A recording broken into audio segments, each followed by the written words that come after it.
प्यारे बच्चों,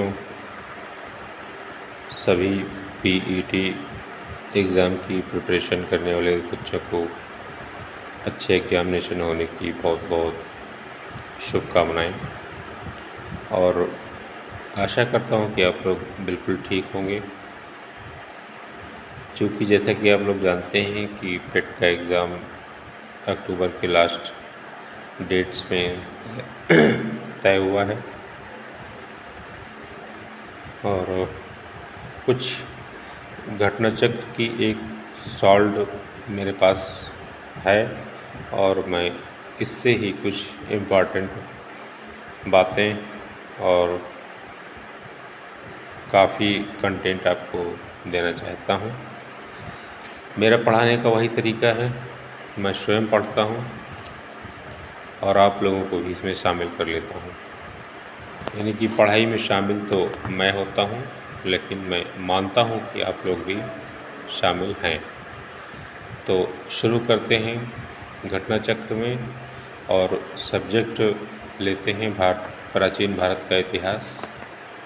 इसमें भी हम देखेंगे सिंधु घाटी की सभ्यता। इसमें पहला प्रश्न आया है, हड़प्पा सभ्यता के एक हिस्से लोथल की खोज किसने की थी? तो आपको बता दें कि अहमदाबाद ज़िला गुजरात में पड़ता है। भोगवा नदी यहाँ पर है और भोगवा नदी के तट पर स्थित है लोथल। इसकी खोज एस.आर. राव ने वर्ष 1955 से 62 में की थी।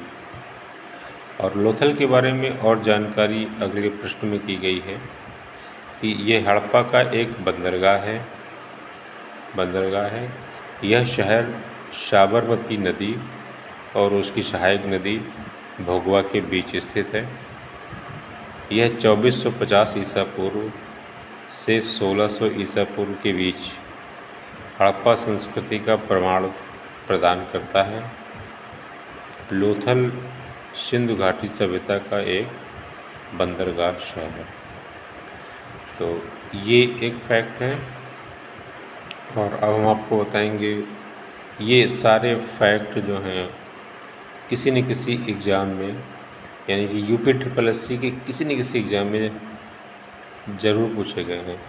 तो आप फैक्ट्स को ध्यान से सुनिए और उसका रिवीजन करिए, मनन करिए और लाभ लीजिए। अगला हमारा फैक्ट है कि हड़प्पा स्थल की पहली बार संक्षिप्त खुदाई 1870 के दशक में सर अलेक्जेंडर कनिंघम द्वारा की गई थी।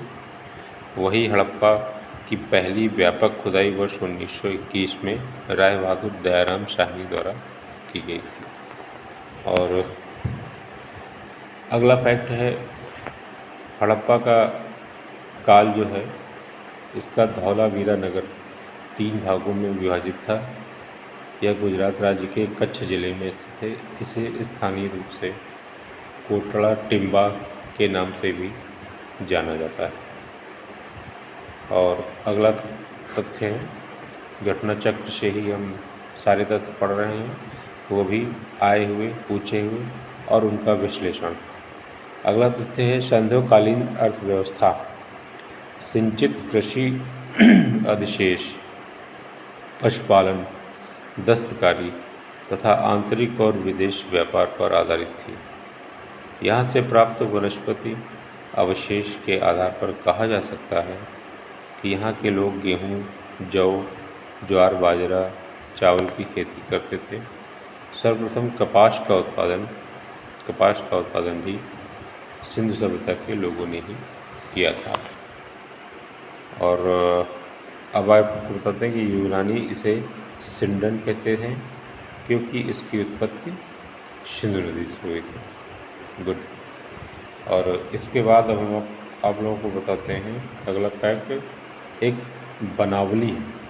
बनावली सिंधु घाटी सभ्यता का एक प्रमुख शहर है। बनावली वर्तमान में यह भारत के हरियाणा राज्य में स्थित है। कहाँ पे है? हरियाणा राज्य में। इस स्थल का उत्खनन भारतीय पुरातत्वविद डॉक्टर R.S. बिष्ट के द्वारा किया गया था। किसके द्वारा किया गया था? R.S. बिष्ट के द्वारा। अगला तथ्य है मोहनजोदड़ो सिंधु सभ्यता का एक प्रमुख नगर था जिसकी खोज राखालदास बनर्जी ने 1922 में की थी। मोहनजोदड़ो का शाब्दिक अर्थ है मृतकों का टीला यानी माउंड ऑफ द डेड। यह पाकिस्तान के सिंध प्रांत के लरकाना जिले में सिंध नदी के तट पर स्थित। और अब आइए हम आप लोगों को बताते हैं कि अगला तथ्य हड़प्पा सभ्यता के दौरान डांसिंग गर्ल यानी नर्तकी की कांस्य प्रतिमा बनाने के लिए मोम यानी वैक्स, लोपी यानी ढलाई, कास्टिंग, लास्ट वैक्स कास्टिंग तकनीक का इस्तेमाल किया गया था। अब बताते हैं कि पुजारी राजाओं की मूर्ति हड़प्पा सभ्यता के मोहनजोदड़ो स्थल से प्राप्त हुई थी। ये भी प्रश्न पूछा गया है वीडियो के एग्जाम में 27 जून 2023 को। हम आपको बताते हैं कि पशुपति मुहर सिंधु घाटी सभ्यता के मोहनजोदड़ो स्थल से मिली है। ध्यातव्य है कि मोहनजोदड़ो पाकिस्तान के सिंध प्रांत के लरकाना जिले में स्थित है। और हम आप लोग बताते हैं कि सिंधु सभ्यता में घोड़े की अस्थियों के अवशेष सुरकोटड़ा गुजरात में स्थित पुरातात्विक स्थल से मिले हैं। सुरकोटड़ा, लोथल एवं कालीबंगा से घोड़े की मंड मूर्तियाँ, हड्डियाँ, जबड़े आदि मिले। अगला है कि योग वेद को ये है आयुर्वेद चिकित्सा से जुड़ा हुआ है, गंधर्व वेद नृत्य संगीत से जुड़ा हुआ है, शिल्प वेद भवन निर्माण से और शास्त्र वेद युद्ध की शैलियों से संबंधित है। शस्त्र शास्त्र वेद युद्ध की शैलियों से संबंधित है। ऋग्वेद में सबसे प्रतापी देवता इंद्र हैं जिन्हें पुरंदर कहा जाता है अर्थात किले को तोड़ने वाला कहा गया है। इंद्र आर्यों के युद्ध देवता के रूप में चित्रित हैं जिसने असुरों से लड़ने में आर्य सैनिकों का नेतृत्व किया, उन्हें विजय दिलाई। ऋग्वेद में इंद्र पर 250 सूक्त हैं। इन्हें वर्षा के देवता के रूप में भी चित्रित किया गया है। गाय के दूध, दही, घी, मूत्र और गोबर से निर्मित पदार्थ को पंचगव्य कहलाता है पदार्थ और आयुर्वेद में इसे औषधि की मान्यता प्राप्त है। तुलसी पंचगव्य का हिस्सा नहीं है, तुलसी नहीं है, केवल गाय का दूध, दही, घी, मूत्र और गोबर। इसके बाद है महाजनी प्रथा का सर्वप्रथम उल्लेख शतपथ ब्राह्मण में हुआ है। इसमें सूदखोर को कुशीदिन कहा गया है, कुशीदिन। इसके बाद है शतपथ ब्राह्मण और तैत्तिरीय ब्राह्मण यजुर्वेद के ब्राह्मण मूल पाठ हैं। शुक्ल यजुर्वेद के रचयिता वाजस्नेयी के पुत्र याज्ञवल्क्य माने जाते हैं। अगला है वेदों के गद्य प्रकरण ब्राह्मण कहलाते हैं। ऋग्वेद के ब्राह्मण ग्रंथ ऐतरेय व कौशिकी, यजुर्वेद के शतपथ, तैत्तिरीय, मैत्रायणी,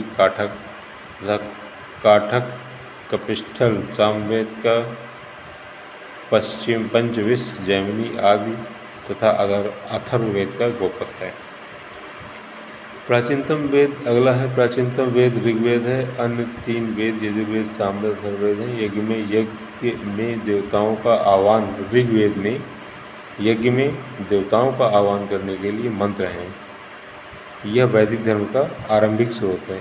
इसके सूक्तों की संख्या 1028 और मंत्रों की संख्या 10,552 है, जिसमें देवताओं की स्तुति की गई है। इसमें 10 मंडल हैं, 10 मंडल। ऋग्वेद में निहित गायत्री मंत्र सवित्र देवता या सूर्य देवता को समर्पित है। ध्यातव्य है कि सवित्र की रश्मि को ही सावित्री की उपमा दी गई जाती है। ऋग्वेद के 30वें मंडल में गायत्री मंत्र का वर्णन है जिसे विश्वामित्र द्वारा रचित माना जाता है। यजुर्वेद आंशिक रूप से गद्य कृति है। यजुर्वेद के अध्याय जो आंशिक रूप से छंद और आंशिक रूप से गद्य में बने हैं में कई प्रार्थनाएं और श्रुति शामिल हैं। यजुर्वेद के अध्याय में विभिन्न यज्ञों को करने का विस्तृत विवरण दिया गया है। धन्यवाद। आगे के तथ्य हम फिर पढ़ेंगे। Best of luck for the examination. अपनी प्रिपरेशन कंटिन्यू रखिए, हम पूरी कोशिश कर रहे हैं।